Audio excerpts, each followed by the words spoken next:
সবাই ঐক্যবদ্ধ হয়েছে ওসমান হাদিকে ঠেকাও।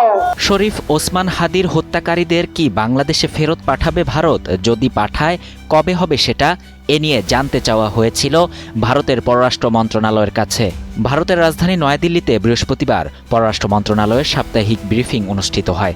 সেখানে উপস্থিত ছিলেন ভারতের পররাষ্ট্র মন্ত্রণালয়ের মুখপাত্র রণধীর জয়সওয়াল।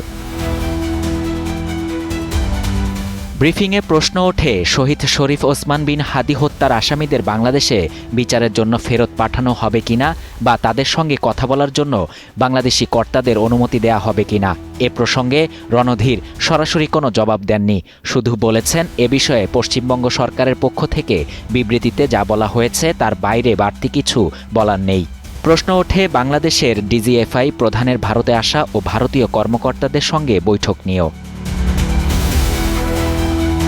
এদিকে মধ্যপ্রাচ্যে চলমান যুদ্ধ পরিস্থিতির কারণে জ্বালানি নিরাপত্তা নিশ্চিত করতে ভারতের কাছে অতিরিক্ত ডিজেল সরবরাহের অনুরোধ জানিয়েছে বাংলাদেশ।